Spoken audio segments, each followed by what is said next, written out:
केंद्र सरकारकडून दिल्ली बॉम्बस्फोट दहशतवादी हल्ला म्हणून घोषित, कुठलाही उशीर न करता दोषींविरोधात कठोर कारवाई करणार सरकार, राष्ट्रीय सुरक्षेसाठी कटिबद्ध, बैठकीत प्रस्ताव पारित।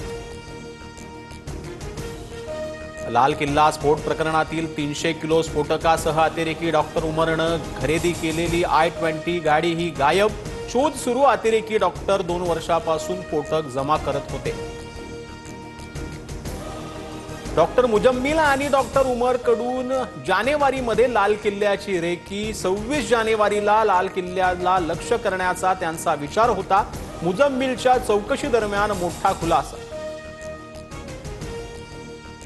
दिल्ली स्फोटानंतर लष्कर-ए-तैयबाची POK बैठक, दहशतवाद्याचं फुलांची उधळण करत स्वागत। अब्दुल रऊफ आणि रिजवान हनीफमध्ये बैठक, रिजवान हनीफ लष्करचा POK युनिटचा उपप्रमुख।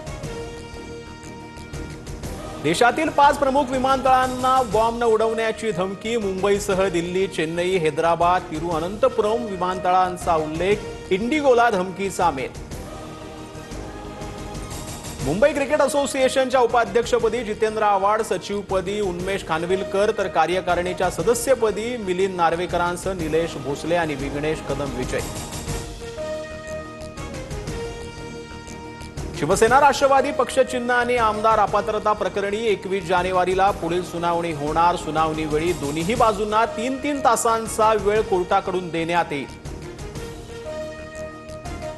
सुनावणीची बतावणी सुरू, प्रकरण विसरण्यापूर्वी कदाचित निकाल लागेल यावर आजही ठाम विश्वास। शिवसेना पक्षचिन्हाच्या सुप्रीम कोर्टातील सुनावणीवर उद्धव ठाकरेंची टीका।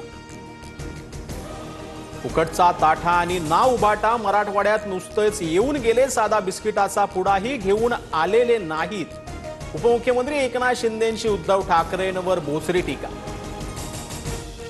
स्थानिक पातळीवर निर्णय घ्या, एकांमेकांविरोधात लढा तर टीका टाळा, महायुतीच्या बैठकीत ठरली खास रणनीती।